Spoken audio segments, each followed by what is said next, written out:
We provide you the platform to turn your dreams into reality.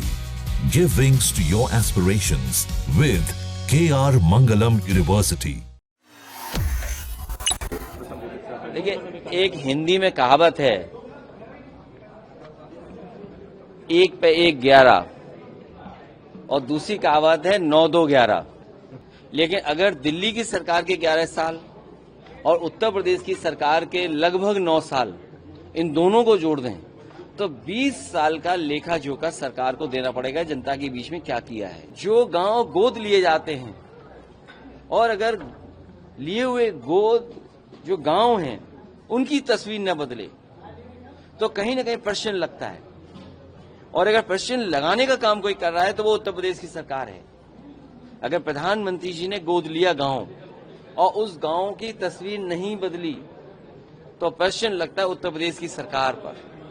और यहां पर जितने लोग बैठे हैं बीजेपी में, एक दूसरे से सर टकरा रहे हैं, एक दूसरे के खिलाफ काम कर रहे हैं, खींचातानी कर रहे हैं।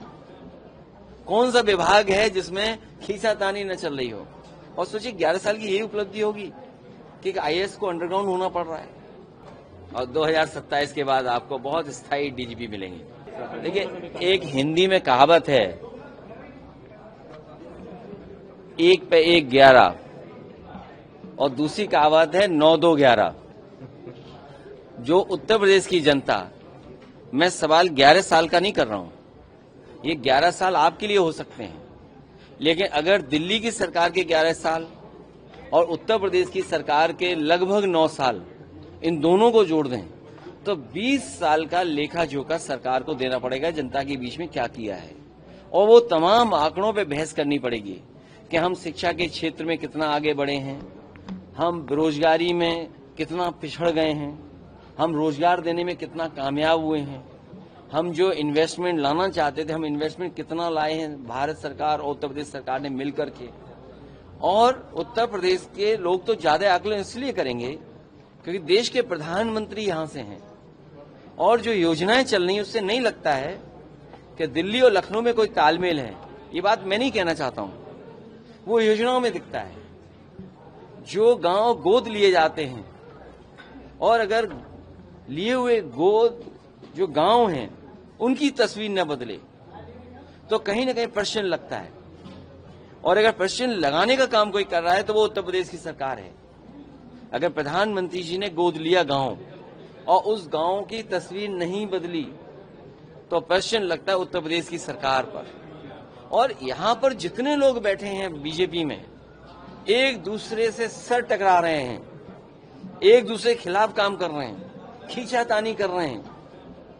कौन सा विभाग है जिसमें खींचातानी न चल रही हो? और सोचिए 11 साल की यही उपलब्धि होगी कि एक आईएएस को अंडरग्राउंड होना पड़ रहा है, कमीशन को लेकर के झगड़ा हो रहा है, बंटवारे को लेकर के झगड़ा हो रहा है, आप पानी पीने का नहीं दे पा रहे शुद्ध, गांव में अभी भी कूड़ा गंदगी भरी पड़ी है, आप किसान को फेस नहीं करना चाहते हैं, इसलिए आप एरियल सर्वे कर रहे हैं। फसलों का कोई एरियल सर्वे करता है? कोई आप रिमोट सेंसिंग के अधिकारी हैं? आप क्या? आप प्रदेश के सबसे बड़े मुखिया हैं, आपको किसान के सामने जाना चाहिए, फेस करना चाहिए किसान को। और खेतीबाड़ी कहां पहुंच गई, किसान को क्या लाभ पहुंचा है? तो ये तमाम सवाल हैं जो उपलब्धियां या नाकामी के उस पर आकलन जनता करेगी। मुख्यमंत्री जी आज दिल्ली गए हैं, लोग भी इन खबरों को खबर मत बनाइए। उत्तर प्रदेश में बड़े पैमाने पे बेरोजगारी है, बड़े पैमाने पे महंगाई है, लोगों को न्याय नहीं मिल रहा है। न्याय के कारण मांगते मांगते न्याय के लोगों को सल्फास खाना पड़ रहा है, थाने में जान जा रही है, पुलिस सड़क पे पिट रही है। और पुलिस जब सड़क पे पिट रही है तो पुलिस अन्याय कर रही है लोगों पर, झूठे मुकदमे दर्ज हो रहे हैं। हम तमाम ऐसे राजनीतिक नेताओं के नाम बता सकते हैं जिसमें सरकार के लोग झूठे मुकदमे लगा रहे हैं। सर, यूपी में कार्यवाहक बीजेपी कब मिलेगा उत्तर प्रदेश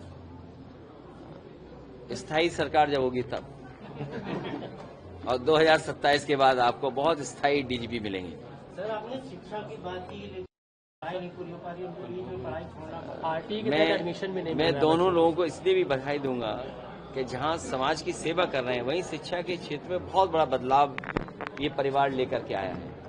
और दोनों लोगों ने मिलकर के जो शिक्षा के क्षेत्र में क्रांति पैदा की है। इसी तरह के लोग अगर और हों समाज में तो मैं समझता हूं हमारा उत्तर प्रदेश बहुत प्रोग्रेसिव दिखाई देगा, बहुत पॉजिटिव सोच के लोग यहां पर दिखाई देंगे।